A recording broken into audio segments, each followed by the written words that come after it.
ബീഹാർ ഒരുപക്ഷെ മുൾമുനയിൽ നിർത്തും.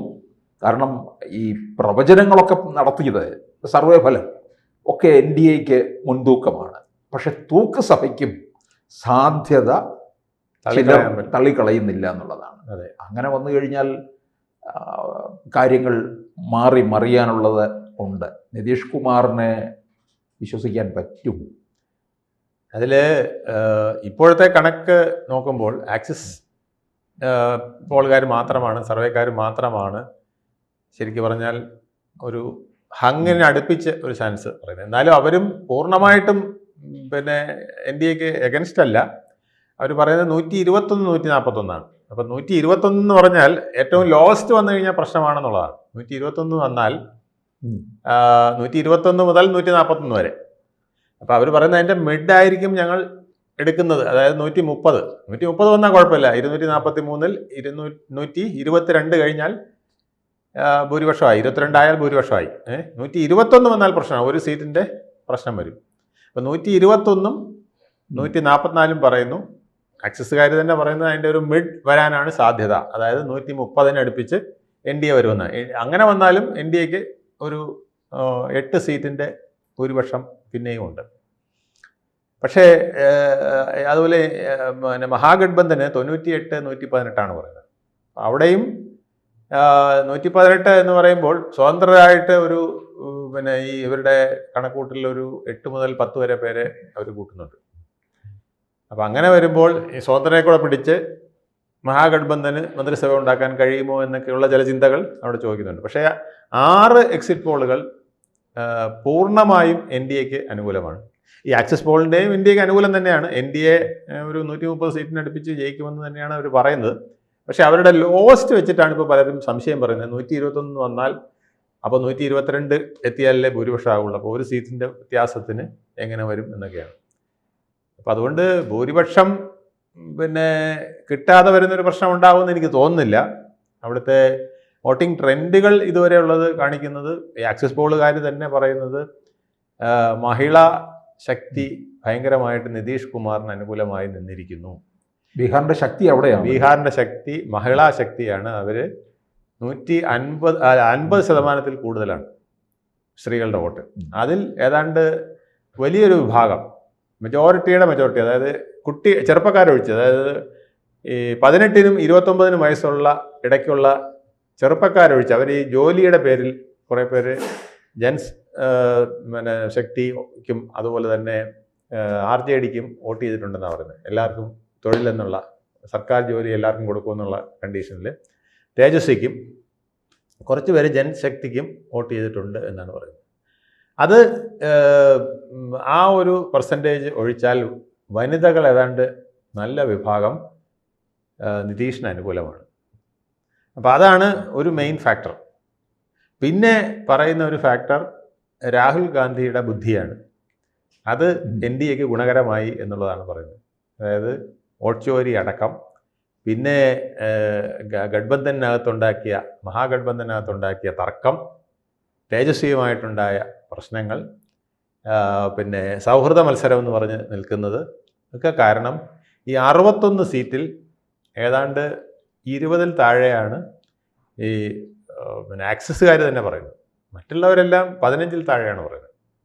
9 മുതൽ 15 വരെയാണ്, അങ്ങേയറ്റം 17 വരെയാണ് പറയുന്നത്. പക്ഷേ ആക്സിസുകാരാണ് 20-നടുപ്പിച്ച് വരെ പോകാം എന്ന് പറയുന്നത്. അപ്പോൾ 20 ആണെങ്കിൽ പോലും രാഹുൽ ഗാന്ധി ഗഡ്ബന്ധന് വേണ്ടി തുലയ്ക്കാൻ പോകുന്നത് 41 സീറ്റാണ്. അവിടെ 1 സീറ്റ് 2 സീറ്റിനാണ് ഭരണം കിട്ടുമോ ഇല്ലയോ എന്ന് ഇപ്പോൾ വിഷമിച്ചുകൊണ്ടിരിക്കുന്നത്. അപ്പം 41 സീറ്റിന് മഹാഗഡ്ബന്ധനെ പുറകോട്ടാക്കാൻ രാഹുൽ ഗാന്ധിയുടെ ബുദ്ധിക്ക് കഴിഞ്ഞു എന്നുള്ളതാണ്. ഇപ്പം അവിടുത്തെ ചൊല്ലതാണ്, നാരി ശക്തിയും രാഹുൽ ബുദ്ധിയും ചേർന്ന് എൻ ഡി എയെ 130 സീറ്റിനെങ്കിലും ജയിപ്പിക്കുമെന്നുള്ളതാണ് ഇപ്പോൾ അവിടുത്തെ ചൊല്ല്. ഈ പ്രശാന്ത് കിഷോറിൻ്റെ പാർട്ടിയുടെ കാര്യത്തിൽ എന്തെങ്കിലും ഒരു തീരുമാനം അവിടുന്ന് ഉണ്ടാകാൻ സാധ്യതയുണ്ട്? അല്ല, പ്രശാന്ത് കിഷോർ ഏതാണ്ട് കുഴഞ്ഞുപോയി. അതായത് ആദ്യത്തെ പിന്നെ സെഷൻ കഴിഞ്ഞപ്പോൾ തന്നെ പ്രശാന്ത് കിഷോർ തണുത്തു. ഫസ്റ്റ് പോൾ കഴിഞ്ഞപ്പോൾ തന്നെ പലരും പ്രശാന്ത് കിഷോറിൻ്റെ പെർഫോമൻസ് ഏറ്റില്ല, 8% എന്ന് പറഞ്ഞാൽ അത്രയും പോലും പിടിക്കില്ല എന്ന് പറഞ്ഞു തുടങ്ങി. അതോടുകൂടി രണ്ടാം ഘട്ടത്തിൽ നല്ല സ്വിംഗ്, യുവാക്കളുടെ നല്ല ഒരു ശതമാനം വോട്ട് അവിടുന്ന് മഹാഗഠബന്ധന് കിട്ടി എന്നുള്ളതാണ് പറയുന്നത്. നിതീഷിൻ്റെ എല്ലാവർക്കും സർക്കാർ ജോലി, എല്ലാ വീടിനും സർക്കാർ ജോലി എന്നുള്ള സിദ്ധാന്തത്തിൽ കുറേ യുവാക്കളുടെ വോട്ടുകൾ, അതായത് 18 മുതൽ 39 വയസ്സ് വരെയുള്ളവർ, അവർ ഏതാണ്ട് 50% വരുമെന്നാണ് പറയുന്നത്. അല്ല, നിതീഷ് കുമാറിൽ സ്ത്രീകൾക്കൊക്കെ ഒരു വലിയ വിശ്വാസ്യത ഉണ്ടല്ലോ. നിതീഷ് കുമാറിന് വിശ്വാസ്യത മാത്രമല്ല, അദ്ദേഹത്തിനൊരു നല്ല ഫെയർവെൽ കൊടുക്കണമെന്നും കൂടി സ്ത്രീകൾ പലരും പറഞ്ഞു എന്നാണ് പറയുന്നത്. അതായത് ഇനി അദ്ദേഹം മത്സരിക്കില്ല, 75 ഇനിയിപ്പം 80 കഴിഞ്ഞിട്ടൊന്നും ഇപ്പം തന്നെ നേരെ നടക്കാനും ഒക്കെ ബുദ്ധിമുട്ടായി തുടങ്ങിയിട്ടുണ്ട്. അദ്ദേഹത്തിന് ആരോഗ്യം വലിയൊരു പ്രശ്നമാണ്, മാനസികമായും ഒരു വലിയ ഒരു ശക്തിയിലല്ല എന്നൊക്കെ പറഞ്ഞെങ്കിലും, പക്ഷേ ഈ ഇലക്ഷൻ്റെ സമയത്ത് അദ്ദേഹം ഈ JDUവിൻ്റെ എല്ലാ സീറ്റിലും അദ്ദേഹം വളരെ ശ്രദ്ധിച്ച് വേണ്ട രീതിയിൽ പ്രവർത്തിച്ച് അവരുടെ സ്ട്രെങ്ത് നിലനിർത്തി. അതുകൊണ്ട് BJPക്കാൾ കൂടുതൽ സീറ്റുകൾ JDU ആയിരിക്കും പിടിക്കുക എന്ന് പറഞ്ഞു NDAയിൽ. ഈ BJP അവിടെ ഏതെങ്കിലും തരത്തിൽ കളം മാറ്റിച്ചവിട്ടുകയോ ഏതെങ്കിലും പുതിയ നീക്കം നടത്താനുള്ള സാധ്യത തള്ളിക്കളയാനും പറ്റത്തില്ലല്ലോ. ഇല്ല, ഇതിപ്പോൾ ഭൂരിപക്ഷം അവർക്കുണ്ടാകുകയാണെങ്കിൽ ഒരു പ്രശ്നമില്ല. ഈ രീതിയിലാണ് 130 സീറ്റെങ്കിലും. ഇപ്പോൾ ആക്സിസിൻ്റെയാണ് ഏറ്റവും കുറഞ്ഞത്, മറ്റു ചിലരൊക്കെ 160 പറയുന്നത്. BJPയുടെ കണക്കിൽ അവർ പറയുന്നത് കാര്യകർത്താക്കളുടെ ലിസ്റ്റ് ഞങ്ങൾക്ക് വന്നിട്ടുണ്ട്, അതിൽ 160 സീറ്റാണ് പറയുന്നത്. അതിലൊരു 10 സീറ്റ് അങ്ങോട്ടും ഇങ്ങോട്ടും ഇടാം എന്നല്ലാതെ ഇനിയിപ്പോൾ ഇങ്ങോട്ട് ഇടുന്നതിൽ വന്നാൽ പോലും 150 സീറ്റിൽ ഞങ്ങൾ ജയിക്കുമെന്നാണ് BJPയുടെ അവിടുത്തെ ഇലക്ഷൻ ചാർജുള്ള പലരും പറയുന്നത്. പ്രസാദ് റൂഡി ഉണ്ടല്ലോ, നമ്മുടെ അവിടുത്തെ MP ആയിരിക്കുന്ന അദ്ദേഹം പോലും പറഞ്ഞത് ഞങ്ങൾക്ക് 160 സീറ്റ് കിട്ടണം. അങ്ങേയറ്റം ചിലപ്പോൾ അങ്ങോട്ട് 170 ആവാം, ചിലപ്പോൾ ഇങ്ങോട്ട് 150 ആവാം. അതിനപ്പുറം ഒരു വ്യത്യാസം ഉണ്ടാവാനില്ല എന്നുള്ളതാണ്. ഈ മഹാരാഷ്ട്രയിൽ കണ്ടതുപോലെ എന്തെങ്കിലും സംഭവവികാസങ്ങൾ ഒരുപക്ഷെ ബീഹാറിൽ ഉണ്ടാകാനുള്ള സാധ്യത അത്രയും ഉണ്ടെന്ന് തോന്നുന്നില്ല. ഇല്ല, അങ്ങനെ ഒരു തൂത്തുവാരൽ സാധ്യമാവും തോന്നുന്നില്ല. പക്ഷെ എന്നാലും മഹാഗഠബന്ധന് ചെറിയ ഭീഷണിയാണ്. ആ ഭീഷണി വരുത്തുന്നത് കോൺഗ്രസ് വരുത്താൻ പോകുന്ന 40 45 സീറ്റുകളിലെ പരാജയമായിരിക്കും. അത് വലിയൊരു അടിയാണ്. കാരണം ഒരു സീറ്റിനോ 2 സീറ്റിനോ അല്ലെങ്കിൽ 5 സീറ്റിനോ വേണ്ടി നമ്മുടെ മുഖ്യമന്ത്രി പദം ആർക്ക് എന്ന് നിശ്ചയിക്കുന്ന ഒരു സിറ്റുവേഷനിലേക്കാണ് പോകുന്നതെങ്കിൽ, ആക്സിസ് പോൾ പറഞ്ഞ പോലെ ഒരു സിറ്റുവേഷനിലേക്കാണ് പോകുന്നതെങ്കിൽ, ഈ 45 സീറ്റ് രാഹുൽ ഗാന്ധിയും കോൺഗ്രസും ചേർന്ന് ഗഠബന്ധന് നഷ്ടപ്പെടുത്തിയാൽ അത് വലിയൊരു ലോസാണ്. കോൺഗ്രസിന് വലിയ പരാജയം സംഭവിക്കും എന്നുള്ളത്, കോൺഗ്രസിന് വലിയ പരാജയം സംഭവിക്കും എന്നുള്ളത് എല്ലാവരും പറയുന്നുണ്ട്. അതിൽ ഇത്തവണയും മഹാഗഠബന്ധനും തേജസ്വിക്കും മുഖ്യമന്ത്രി പദം നഷ്ടപ്പെടുന്നെങ്കിൽ അതിൻ്റെ കാരണം കോൺഗ്രസ് മാത്രമായിരിക്കും, രാഹുൽ മാത്രമായിരിക്കും എന്നുള്ളതാണ് അവരുടെ വിധിയെഴുത്തും കണക്കെഴുത്തും. എനിക്ക് തോന്നുന്നു അങ്ങനെ വരികയാണെന്നുണ്ടെങ്കിൽ ഇന്ത്യ സഖ്യത്തിന് തന്നെ തിരിച്ചടിയായിരിക്കും. ഇന്ത്യ സഖ്യത്തിന് അത് വലിയ തിരിച്ചടിയായിരിക്കും. ഇന്ത്യ സഖ്യത്തിലെ പല മറ്റ് സംസ്ഥാന ഘടകകക്ഷികളും ഈ രീതിയിൽ ചിന്തിക്കാൻ തുടങ്ങും. കാരണം ഇവരെ നിർത്തി വോട്ട് പോയാൽ തങ്ങളുടെ മുഖ്യമന്ത്രി പദം നഷ്ടപ്പെടുമോ എന്ന് UP SP മുലായം സിംഗും അഖിലേഷും ഒക്കെ ചിന്തിച്ചു തുടങ്ങിയാൽ അതവർക്ക് വലിയ പ്രശ്നങ്ങളുണ്ടാക്കും. അഖിലേഷിന് നേരത്തെ തന്നെ പരാതിയുണ്ട്, പലയിടത്തും സ്ട്രൈക്ക് റേറ്റ് മോശമാണ് കോൺഗ്രസിൻ്റേത്. ബീഹാറിലെ റിസൾട്ട് ഇനി വരാൻ പോകുന്ന അടുത്തിരിക്കുന്ന നിയമസഭാ തെരഞ്ഞെടുപ്പുകളിലേക്കും കൂടിയുള്ള ഒരു ചൂണ്ടുവലകയാണ്, സംശയമില്ല. അത് ബംഗാളിനെ, തൊട്ടടുത്ത് കിടക്കുന്ന ബംഗാളിനെ വളരെയധികം സ്വാധീനിക്കാൻ സാധ്യതയുണ്ട്.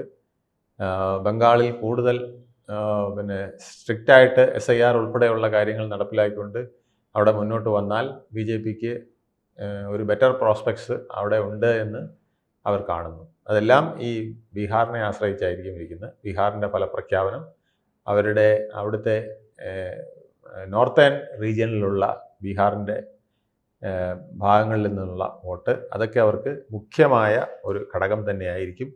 അതെങ്ങനെ വരുന്നു എന്നതിനെ ആശ്രയിച്ചിരിക്കും അവരുടെ അടുത്ത നീക്കം എന്നുള്ളതാണ്. പ്രത്യേകിച്ച് അവരുടെ ഏറ്റവും കൂടുതൽ പ്രതീക്ഷ അർപ്പിക്കുന്ന സ്ഥലങ്ങളാണ് സീമാഞ്ചൽ പോലുള്ളവ. ആ സീമാഞ്ചൽ പോലുള്ളവയിൽ ഏതാണ്ട് 24 സീറ്റ് വരെ മുസ്ലിം മെജോറിറ്റിയാണ്. 49% വരെ മുസ്ലിങ്ങളുള്ള സ്ഥലങ്ങളാണ്. അതെല്ലാം ബംഗ്ലാദേശിന് അടുത്ത് കിടക്കുന്ന സ്ഥലങ്ങളാണ്. അപ്പോൾ അവിടെ നിന്നൊക്കെ വന്ന സെറ്റിൽ ചെയ്യപ്പെട്ട പണ്ട് മുതലേ ഉള്ളവരും ഇപ്പം നുഴഞ്ഞു കയറി വന്ന് ഇവിടെ വോട്ടർ ലിസ്റ്റിൽ കയറിയവരും ഒക്കെ ഉണ്ട്. അവരുടെയൊക്കെ വോട്ടുകൾ വളരെ നിർണായകം. അവിടെ മഹാഗഡ്ബന്ധന് മുന്നോക്കം പോകാൻ കഴിയുമെന്നാണ് ഇപ്പോഴത്തെ ലേറ്റസ്റ്റ് ട്രെൻഡുകൾ സൂചിപ്പിക്കുന്നത്. അതുകൊണ്ടാണ് ഏറ്റവും വലിയ ഒറ്റകക്ഷി മഹാഗഡ്ബന്ധനാകും എന്ന് പറയുന്നത്. എന്തായാലും ഭൂരിപക്ഷം അങ്ങനെ തീർത്തും മഹാഗഡ്ബന്ധൻ ആരും പറയുന്നില്ല.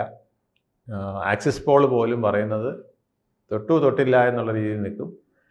നേരിയ തോതിലുള്ള ഒരു വിജയം ആണെങ്കിൽ പോലും അത് BJPക്ക് അല്ലെങ്കിൽ NDA മുന്നണിക്ക് കിട്ടും എന്നുള്ളതാണ്. അതിൻ്റെ കാരണം നാരീശക്തിയും രാഹുൽ ഗാന്ധിയുമായിരിക്കും എന്നുള്ളതാണ് ലേറ്റസ്റ്റ് ബീഹാറിൽ നടക്കുന്ന പാട്ട്.